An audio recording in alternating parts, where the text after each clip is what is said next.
السلام علیکم۔ آج ہم نے اسلامی جمہوریہ پاکستان میں وزیر اعظم کے اختیارات و فرائض کے ٹاپک کو کور کرنا ہے کہ کون سے پاورز اینڈ ڈیوٹیز ہے جو کہ پرائم منسٹر آف پاکستان کے پاس ہوتی ہیں۔ جب 1973 کا آئین نافذ ہوا تو یہ ایک مکمل طور پر پارلیمانی اور جمہوری آئین تھا اور پارلیمانی نظام میں تمام تر اختیارات کا مالک وزیر اعظم ہوتا ہے۔ وہ ایک ایسا محور ہوتا ہے جس کے گرد ساری انتظامی مشینری گردش کرتی ہے، اور ایک مکمل پارلیمانی نظام میں صدر کا عہدہ صرف نمائشی اور برائے نام ہوتا ہے اور اصل حیثیت صرف وزیر اعظم کو حاصل ہوتی ہے۔ لیکن پاکستان کے آئین میں 1985 میں ترامیم کی گئیں جس کے تحت وزیر اعظم کی حیثیت کافی کم ہو گئی اور اس کے اختیارات بھی محدود ہو گئے۔ ترامیم کے بعد صدر کی حیثیت جو انتظامیہ کے انچارج کی ہو گئی، انتظامیہ کا جو سربراہ تھا وہ صدر بن گیا اور وزیر اعظم کی حیثیت اس کے ایک ایڈوائزر کی یا مشیر کی رہ گئی۔ اور یہ نظام غالباً تھا سری لنکا کو اور فرانس کو دے کر ایک سیمی پریزیڈنشل یا نیم صدارتی طرح کا نظام بنانے کی پاکستان میں کوشش کی گئی، اور اس طرح سے جو پاکستان کے آئین کی بنیادی روح تھی اس کو کافی حد تک بدل دیا گیا۔ اور اس کے بعد وزیر اعظم کے عہدے میں وہ اختیارات اور عہدے کی جو آب و تاب تھی وہ پہلے جیسی نہیں رہی۔ اس کے بعد 8ویں ترمیم کی گئی، جب یہ 8ویں ترمیم تھی جس کے تحت اختیارات وزیر اعظم کے کم ہو گئے تھے۔ اس کے علاوہ وزیر اعظم اس کی کابینہ کو برطرف کرنے کا اختیار بھی صدر کے پاس حاصل ہو گیا۔ پھر 13ویں ترمیم کے ذریعے 1997 میں وزیر اعظم کے اختیارات کو بحال کر دیا گیا، لیکن 2002 میں دوبارہ سے وزیر اعظم کے اختیارات کم کر دیے گئے اور 2010 میں پھر سے پارلیمانی نظام مکمل طور پر بحال کر دیا گیا۔ تو 2 دفعہ جب یہ وزیر اعظم کے اختیارات کم ہوئے، 1985 میں اور اس کے بعد 2002 میں،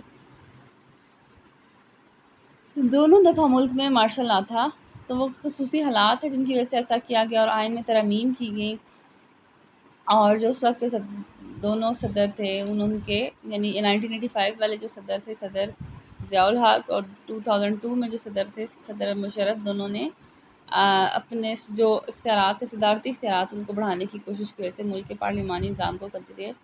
چینج کر دیا، اور 2010 میں دوبارہ سے مکمل پارلیمانی نظام بحال کیا گیا، اور پھر سے وزیر اعظم کے پاس وہ سارے اختیارات آ گئے جو اس کے پاس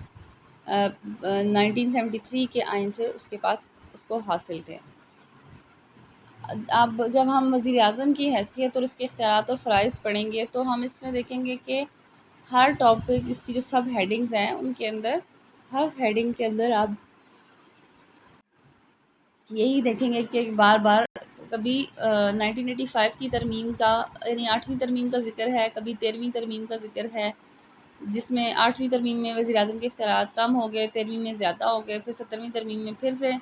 کم ہو گئے۔ تو یہ بار بار انہی چیزوں کا ذکر ہے۔ اس کو آپ چاہیں تو بار بار اتنی ڈیٹیل میں کر سکتے ہیں، یا پھر آپ سٹارٹ میں اس کو دے دیں کہ 2 دفعہ جب پاکستان میں مارشل لا لگا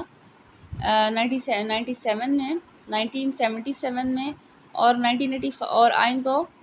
معطل کر دیا گیا۔ تو جب آئین کو بحال کیا گیا 1985 میں، تو ملک میں پارلیمانی نظام کو بدل کر قدرے حد تک نیم صدارتی یا نیم پارلیمانی نظام سے کہہ سکتے ہیں وہ کر دیا گیا، اور صدر کے اختیارات بڑھا دیے گئے، اور پھر دوسری دفعہ آپ 2002 کا ذکر کر سکتے ہیں۔ تو آپ کو آگے ہر ہیڈنگ میں اس کو ڈیٹیل کے ساتھ بتانے کی ضرورت نہیں پڑتی۔ تو وزیر اعظم کی جو حیثیت ہے اس کا ہم یوں ان کو مختلف جو اس کی ہیں ہیڈنگز ہیں، جو آگے سب ٹاپکس ہیں ان کو ہم دیکھ سکتے ہیں کہ سب سے پہلے وزیر اعظم حکومت کا سربراہ ہوتا ہے، اور حکومت کا سربراہ ہونے کی حیثیت سے حکومت کے تمام تر اختیارات کا اصل جو سورس ہوتا ہے، اصل سرچشمہ ہوتا ہے، وہ وزیر اعظم کی ذات ہوتی ہے۔ دونوں دفعہ یعنی 8ویں اور 17ویں ترمیم کے بعد وزیر اعظم کی حیثیت کم ہو گئی، حکومت کا سربراہ 73 کے آئین کے بعد 2 دفعہ ایسا ہوا کہ حکومت کا سربراہ صدر کو بنایا گیا اور وزیر اعظم کی حیثیت صدر کے مشیر کی یا ایک ایڈوائزر کی رہ گئی، لیکن 2010 سے دوبارہ سے وزیر اعظم کے پرانے جو اختیارات تھے، جو اصلی 1973 کے آئین کے ابتدائی اختیارات تھے، وہ بحال کر دیے گئے۔ تو اب وزیر اعظم ہی حکومت کا اصل سربراہ ہے۔ اس کے بعد آتا ہے کابینہ کا سربراہ۔ جب بھی پارلیمانی نظام میں وزیر اعظم اپنا عہدہ سنبھالتا ہے تو سب سے پہلے اپنی کابینہ کی تشکیل کرتا ہے، اور کابینہ کے وزراء کو وہ اپنی پارٹی میں سے لیتا ہے، اور وہ سینٹ میں سے کچھ افراد کو اور زیادہ تر افراد کو، یعنی 1/4 افراد کو سینٹ سے اور باقی سب افراد کو قومی اسمبلی سے لیتا ہے، اور ان میں کچھ مختلف محکموں کی تقسیم، مختلف وزراء کی آپ کہہ لیں کہ ان کا جو سیاسی ایک ایکسپیرینس ہے اس کو دیکھتے ہوئے دیتا ہے، اور وہ چاہے تو کوئی محکمہ اپنے پاس بھی رکھ سکتا ہے یا ایک وزیر کو 2 محکمے بھی دے سکتا ہے۔ اور وزیر اعظم جب اپنی کابینہ کا چناؤ کرتا ہے تو اس میں وہ آل ان آل ہوتا ہے، یعنی وہ سیاسی وزراء کی سیاسی اہمیت یا ان کا سیاسی کردار اور پارٹی کے لیے ان کی محنت کو دیکھتا ہے، لیکن پھر بھی وہ اس میں مکمل طور پر خود مختار ہوتا ہے۔ وہ جب چاہے کسی وزیر کو اس کے عہدے سے برطرف کر سکتا ہے، اس کی کارکردگی سے اگر وہ مطمئن نہیں ہوتا تو اس کو اس کے عہدے سے ہٹا سکتا ہے، اور کسی وزیر سے کوئی ایک محکمہ لے کے اسے دوسرا محکمہ بھی دے سکتا ہے۔ اور اسی طرح اگر ایک وزیر کوئی غلطی کرتا ہے تو اس کا جو خمیازہ ہے ساری کابینہ کو بھگتنا پڑتا ہے اور ساری کابینہ کو مستعفی ہونا پڑتا ہے۔ اور اسی طرح اگر کابینہ کے ساتھ وزیر اعظم کی ہم آہنگی نہیں رہتی تو وزیر اعظم کابینہ کو دھمکی دے سکتا ہے کہ وہ استعفیٰ دے دے گا۔ اگر وزیر اعظم بھی استعفیٰ دے دے تو اس صورت میں بھی ساری کابینہ کو استعفیٰ دینا پڑتا ہے۔ اس کے بعد آتے ہیں انتظامی امور۔ وزیر اعظم ملک کا انتظام چلانے کا ذمہ دار ہوتا ہے۔ وہ صدر کو انتظامی شعبوں کی جتنی بھی کارکردگی یا پرفارمنس ہوتی ہے اس سے آگاہ کرتا رہتا ہے، اور وزیر اعظم کی مدد کے لیے وزراء موجود ہوتے ہیں جن کی وجہ سے وہ یہ ایڈمنسٹریٹو پاورز کو یوز کرتا ہے۔ اس کے علاوہ غیر سیاسی افراد یعنی جو بیوروکریسی ہوتی ہے وہ بھی اس کی وزیر اعظم کی مدد کے لیے ہوتی ہے، اور جن کی مدد سے وزیر اعظم مختلف پالیسیوں کو تشکیل دے کے ان کو اچھی طرح ان کا نفاذ کرتے ہیں۔ اور پاکستان کی پارلیمنٹ جو بھی قوانین منظور کرتی ہے وہ تمام کے تمام جو ہے وہ وزیر اعظم ان کو نافذ کرنے کا ذمہ دار ہوتا ہے، اور وہ وزراء کی مدد سے ان کو نافذ کرتا ہے۔ اس کے بعد وزیر اعظم لیڈر آف دا ہاؤس یعنی قائد ایوان ہوتا ہے، اور ایوان سے مطلب یہاں پہ پارلیمنٹ ہے۔ وہ قومی اسمبلی میں اکثریتی پارٹی کا لیڈر ہوتا ہے۔ وہ جب چاہے پارلیمنٹ کا اجلاس بلا سکتا ہے، جب چاہے پارلیمنٹ کے اجلاس کو برخاست کر سکتا ہے، اور پارلیمنٹ کا اجلاس بیسیکلی صدر کے نام سے بلایا جاتا ہے، لیکن یہ اصل میں یہ اختیار وزیر اعظم کا ہوتا ہے۔ وزیر اعظم صدر کو مشورہ دیتا ہے کہ وہ پارلیمنٹ کا اجلاس بلائے اور اسے برخاست کر دے۔ اور اسی طرح پارلیمنٹ کے اجلاس کے دوران بھی وزیر اعظم مرکزی حیثیت رکھتا ہے۔ جتنے بھی پارلیمنٹ میں مسودات پیش ہوتے ہیں وہ ان مسودات میں سے وہی مسودات قانون کی شکل اختیار کرتے ہیں جن کو حکومت کی یا وزیر اعظم کی حمایت حاصل ہوتی ہے۔ اور اس کے علاوہ ایوان میں پیش ہونے والے تقریباً 90 سے 95% مسودات سرکاری مسودات ہی ہوتے ہیں، اور جب تک وزیر اعظم کو ایوان میں اکثریت کی حمایت حاصل ہوتی ہے اس کے پیش کردہ تمام تر مسودات قوانین کی شکل اختیار کر لیتے ہیں۔ اور اس کے علاوہ غیر سرکاری مسودات جو وزیر اعظم کی پارٹی یا حکومتی افراد کی طرف سے پیش نہیں ہوتے ان میں سے بھی صرف وہی مسودات قانون کی شکل اختیار کرتے ہیں جن کو وزیر اعظم کی حمایت حاصل ہوتی ہے۔ اور اگر وزیر اعظم کسی مسودے کے حق میں اپنی رائے کا اظہار کرے اور وہ مسودہ ایوان میں نامنظور ہو جائے، یعنی وزیر اعظم یہ چاہتا ہو کہ وہ مسودہ منظور ہو، قانون بن جائے، اور وہ قانون نہ بن سکے، ایوان میں پاس نہ ہو سکے، تو اس کا ایک الٹیمیٹ مطلب یہ لیا جاتا ہے کہ اب ایوان کو وزیر اعظم پر اعتماد حاصل نہیں رہا، یا وزیر اعظم کو ایوان کی حمایت حاصل نہیں رہی، تو اب وزیر اعظم اس صورت میں وزیر اعظم کو استعفیٰ دینا پڑتا ہے۔ لیکن عام حالات میں، عمومی حالات میں، پارلیمانی نظام میں کیونکہ پارلیمنٹ میں وزیر اعظم کی اپنی اکثریت ہوتی ہے تو ایسا بہت کم ہوتا ہے یا ہوتا ہی نہیں ہے کہ وزیر اعظم کا پیش کردہ کوئی مسودہ نامنظور ہو جائے۔ اس کے علاوہ وزیراعظم کے پاس آئین کے مطابق ویسے تو جو ہوتی ہے اسمبلی وہ 5 سال کے لیے منتخب ہوتی ہے، اور یہ اس کی میکسیمم میعاد ہے، اس سے پہلے اسے ختم کیا جا سکتا ہے، اور وزیراعظم جب چاہے وہ صدر کو قومی اسمبلی کو توڑنے کا مشورہ دے سکتا ہے، اور صدر اس کے اس مشورے پر عمل کرنے کا پابند ہوتا ہے، اور اگر صدر ایسا نہیں کرتا تو اسمبلی 48 گھنٹوں کے اندر اندر خود بخود ٹوٹی ہوئی تصور ہوتی ہے، اور قومی اسمبلی ٹوٹ جائے تو نئے انتخابات کا اعلان صدر کرتا ہے، اور وزیراعظم اس صورت میں صرف ایک صورت میں وزیراعظم صدر کو قومی اسمبلی توڑنے کا مشورہ نہیں دے سکتا، جبکہ قومی اسمبلی میں اس کے خلاف عدم اعتماد کی تحریک پیش کی گئی ہو۔ اس کے علاوہ وزیراعظم کے پاس تقرراتی اختیارات بھی ہوتے ہیں، وہ اختیارات جن کو صدر استعمال کرتا ہے اپنے نام سے، بیسیکلی وہ وزیراعظم کے اختیارات ہوتے ہیں جن میں صدر وزیراعظم کے مشورے کا پابند ہوتا ہے، جیسے سپریم کورٹ کے ججز اور چیف جسٹس، قومی مالیاتی کمیشن کے ارکان، غیر ملکوں میں پاکستانی سفیر، قومی اقتصادی کونسل کے ارکان، اسلامی نظریاتی کونسل کا چیئرمین اور ارکان، اٹارنی جنرل، کنٹرولر جنرل، مرکزی پبلک سروس کمیشن کا چیئرمین اور ارکان، اور اس کے علاوہ جتنی بھی چیف آف سٹاف اور جوائنٹ سٹاف کی تقرریاں ہیں، تینوں فوجوں کے سربراہان ہیں، یہ سب تقرریاں صدر کرتا ہے، لیکن بیسیکلی وہ وزیراعظم کے مشورے کا پابند ہوتا ہے، اور یہ سب تقرریاں صرف صدر کے نام سے کی جاتی ہیں، حقیقی اختیارات اس میں وزیر اعظم کے ہی ہوتے ہیں۔ اس کے علاوہ پاکستان کی جو قومی تقریبات ہیں اس میں جو مختلف قسم کے اعزازات اور القابات صدارتی دیے جاتے ہیں، جیسے 23 مارچ میں ایوان صدر میں تقریب ہوتی ہے، اور تمغہ جرأت اور حسن کارکردگی اور اس طرح کے جو تمغات وغیرہ دیے جاتے ہیں مختلف افراد کو جو قومی سطح پر کوئی بھی کسی بھی شعبے میں کوئی اہم کام سر انجام دیتے ہیں، تو وہ سب کے سب جو ہوتے ہیں ایوارڈز اور ٹائٹلز، وہ بیسیکلی دے تو صدر رہا ہوتا ہے، لیکن اس میں وہ وزیر اعظم کے عہدے کا، اس وزیر اعظم کے مشورے کا پابند ہوتا ہے۔ اس کے علاوہ پاکستان کے دفاع کی ذمہ داری وزیر اعظم آئینی اعتبار سے کرتا ہے، اور اس کے لیے ضروری ہے کہ وہ ایسی پالیسیز بنائے اور ایسے انتظامات کرے کہ ملک کی سرحدوں کی حفاظت ہو سکے، بیرونی حملوں سے بچا جا سکے، اور اندرونی طور پر بھی امن و امان قائم رہے۔ اس کے لیے وہ دفاعی پالیسی بناتا ہے، بین الاقوامی سطح پر دفاعی معاہدے کرتا ہے، اور اسلحہ خریدتا ہے، اور ملک کے اندر اسلحہ سازی کی یہ بنیادی فیصلے کرتا ہے، اور جو اس کا دفاعی وزیر ہوتا ہے مکمل طور پر اس کے اپنے کنٹرول میں کام کرتا ہے۔ اس کے علاوہ خارجہ اختیارات آتے ہیں کہ دوسرے ممالک میں پاکستانی سفیروں کا جو تقرر کیا جاتا ہے، خارجہ پالیسی تشکیل دی جاتی ہے،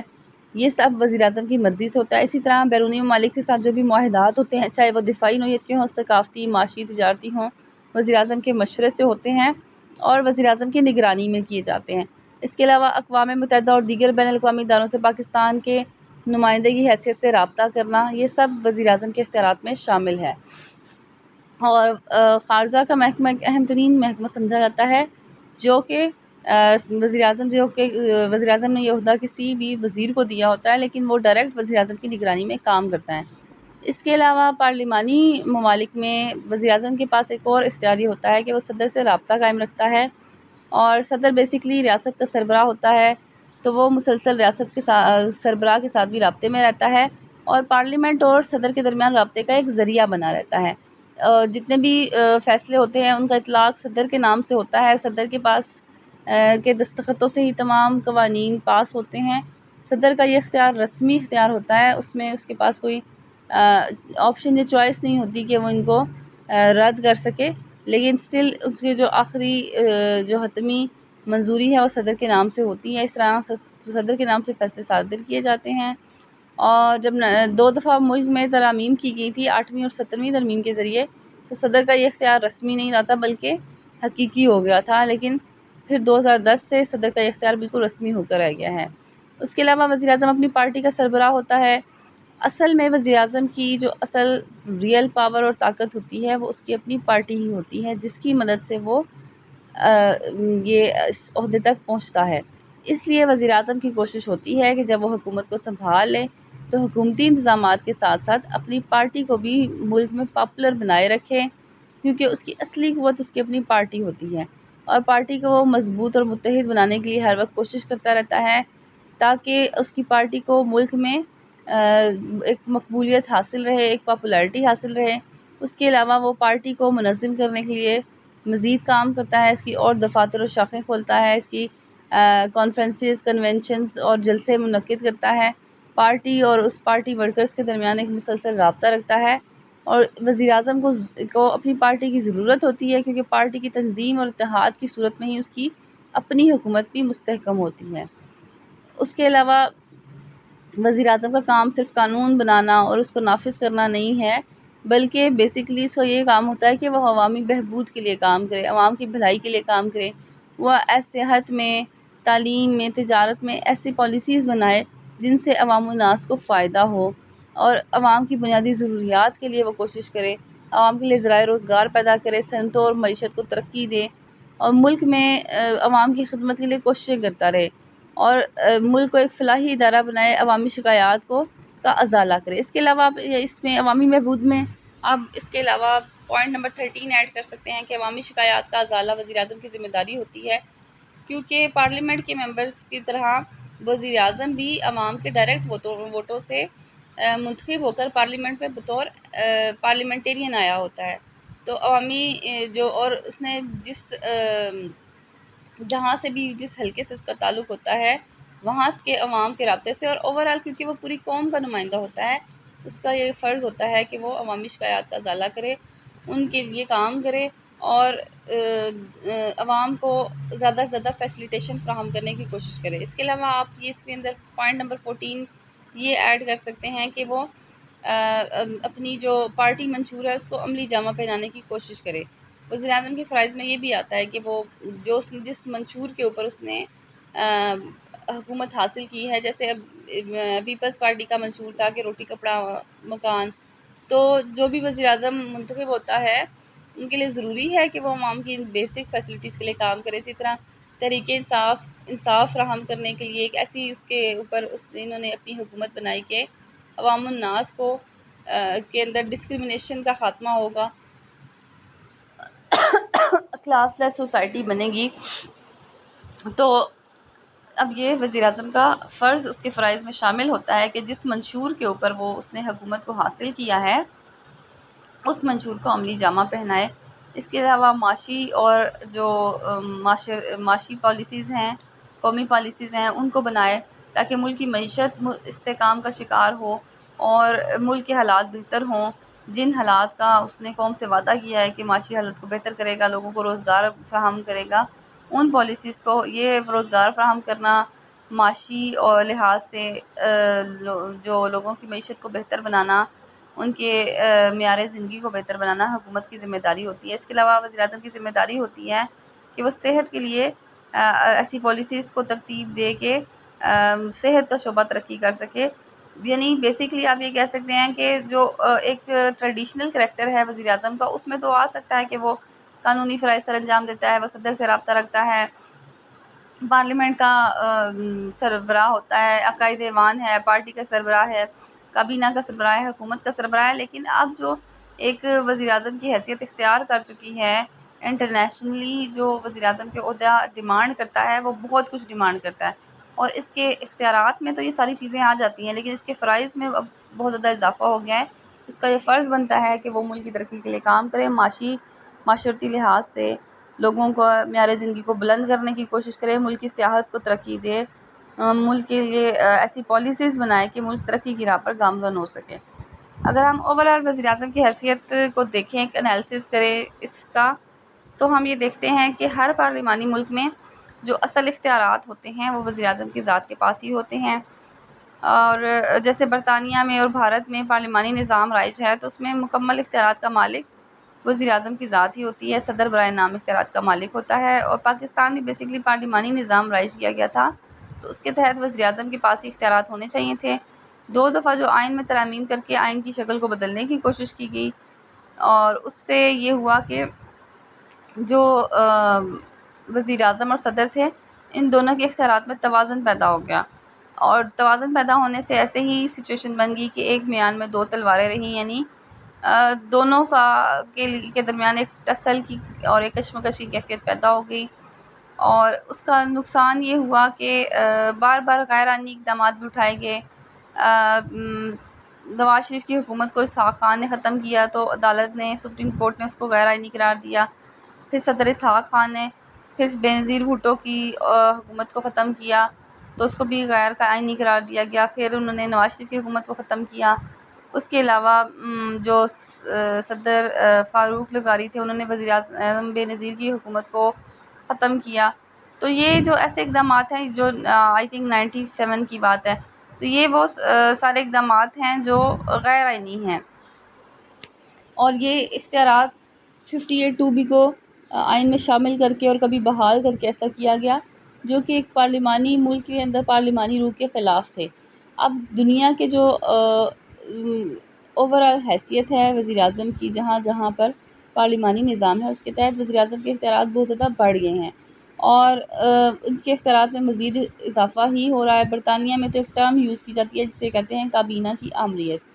اور اس طرح سے آپ یہ دیکھ سکتے ہیں کہ وزیر اعظم کے عہدے میں اس کے وقار میں، اس کی حیثیت میں مسلسل اضافہ ہو رہا ہے۔ تو صرف پاکستان میں ایسا ہونا کہ وزیر اعظم کے اختیارات کم سے کم ہوتے جائیں، ایک وہ اور طرح کی سچویشن تھی، جس کو پھر جب یہ دونوں ترامیم کی گئی 2010 میں، پھر اس کو ختم کر دیا گیا اور اسے آئین کا حصہ